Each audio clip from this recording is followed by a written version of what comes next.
these histrionics have got to stop. Making senseless threats. You can't live without me? What's that about? I mean it.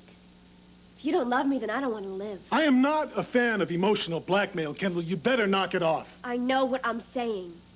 What I feel for you is real. No, here is what's real. I did care for you.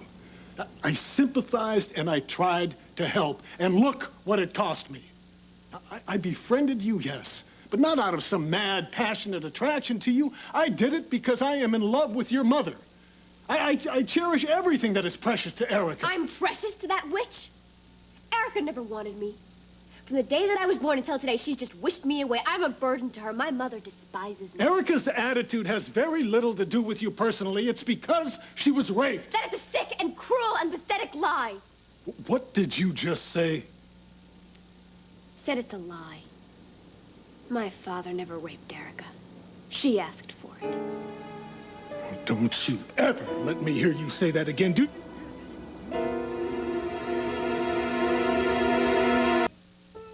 Kendall, are you listening to me? Did you hear what I said?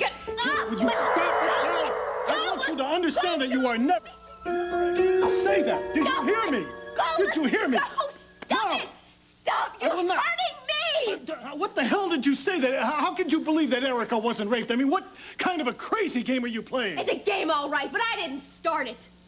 Don't you think it's just a little bit weird that until I showed up, no one had ever even heard about Erica being raped or giving a baby up for adoption? Don't you think that's just a little long to keep a secret like that? Kendall, stop it. The reason nobody knew about the rape is that there never was a rape. What happened was seduction and a cover-up. Mommy Dearest found out she was pregnant and good girls didn't get knocked up in those days. She was 14 years old, for heaven's sake. So she shoved the blame off herself and onto my father. My father, whose only crime was falling for her. Come on. Richard Fields was the victim, not your precious Erica. She never told him that I was born. He never had a chance to know me, to love me. She pawned me off just to spite him. Richard Fields was the one who was violated, not that little slut who cried rape. Oh, you are out of your mind. You are stark raving.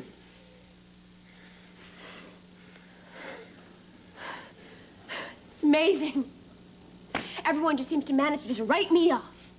Erica's even managed to double dump me. First when I was born, and now again. And now you turn your back on me because it's easier to believe her lies than to hear the truth? At least he still loves me. By your father? You are still in contact with Richard Fields? You lied about that, too? Must have gotten that gene from my mother. Because my father wouldn't hurt a fly. He is just a sweet and sad and lonely old man. Lonely because the great and powerful Erica Kane never even told him that I'd been born. You gave him the phone number for Wild. I gave him the number and money and a promise. A promise that I would love him. That I would give him the love that only a daughter can give to a father. And there is nothing that you or Erica can do to stop me. All the money that you got came from Erica or myself. And you squandered it on that monster. I earned it! That was my money to give. And that monster happens to be my father. In the course of one afternoon, that man managed to show me more love and more affection than that wretched excuse for a mother has ever shown me. But it doesn't matter. It's too late. What? Too late? Too late for what? Do you know what I did this afternoon? I submitted myself to the final humiliation.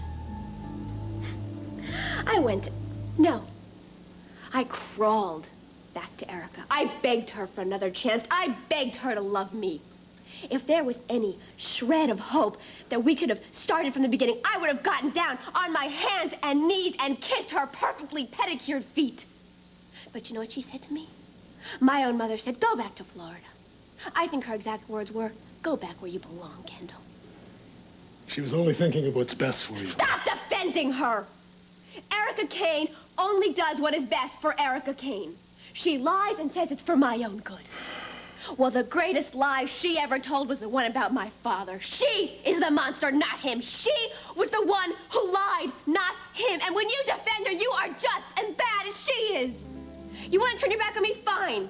Well, you and Erica are both monsters. You two deserve each other.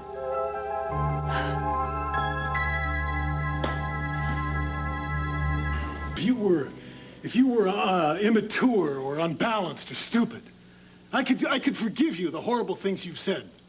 But age is no excuse, and you're neither crazy or stupid. What you are is selfish and vindictive. You were so spiteful, you were drowning in it. Telling Erica about your trip to L.A. to find your father wasn't a slip of the tongue. You did it intentionally, out of spite. That's not true. true. No, shut up!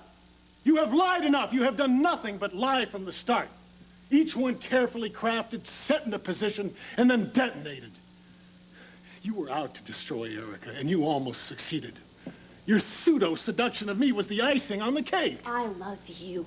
You know something, that of all the lies that you've told, that is the most pathetic one of all.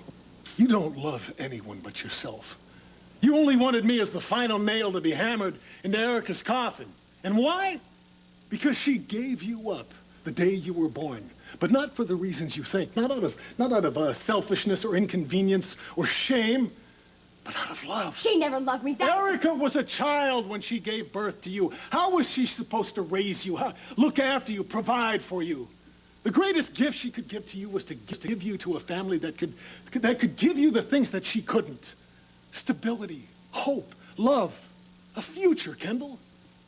You owe Erica your life.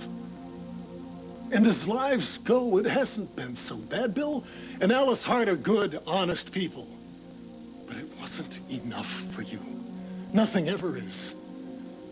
You won't be happy until you've trashed the lives of everyone who ever dared care about you.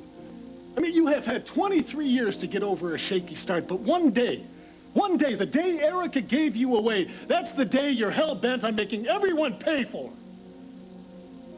You know something? You said one thing that was true. You are your father's daughter. Boy, are you ever. I want you out of my house, out of our lives. After tonight, Kendall, I never want to set eyes on you again. Dimitri! If you turn me out now, I swear, I will kill myself.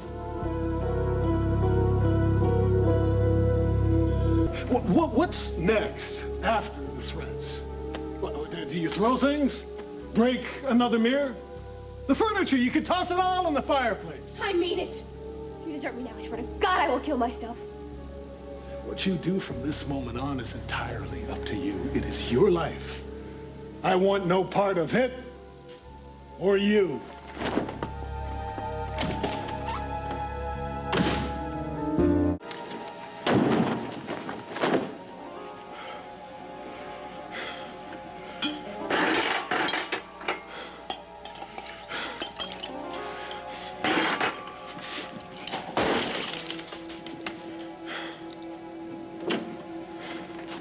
Hark! The Lord of the Manor returneth. Don't start. Haven't heard the sound of smashing crystal around here in a long I time. am not in the mood, Edmund. Okay. Need some help? No, there's nothing you can do. Try me. What's the problem? Kendall. Who else? No, that's not right. I'm the problem because I've been such a stupid fool. I'm telling you, Edmund, I thought I had this whole thing with Fields figured out. Erica was never supposed to know. Kendall figured out her own way, huh? She has been in contact with her father since she got back from California. That dirtbag that she calls Daddy has her believing that he never raped Erica. What? Then how? According to Fields, Erica is some kind of monster who gave away their love child. How can Kendall buy that? I have no idea. I gotta give this Fields credit. He's a better actor than he was in his movies. But as much as I'd like to, we can't pin this all on Fields. Kendall wants to believe it. She'd swallow anything bad about Erica, no matter how inconceivable. Somebody's got to get that girl to a shrink. That is my thought, exactly. But she thinks there's nothing wrong with her. I mean, Kendall came here to get something from her mother. When she didn't get instant love and attention, she started out to destroy Erica's life. First, she put Bianca against Erica. Then it was my turn. Now, what makes me sick is that I helped her do it. I mean, I defended Kendall over and over again. Why, Dimitri? I mean, that's been bugging me and Erica. When I looked at Kendall, I saw the daughter that I might have had. You mean when Angelique miscarried? I wanted to protect her.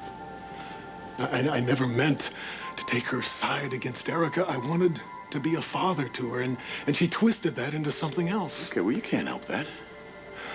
I should have seen what was happening from the start.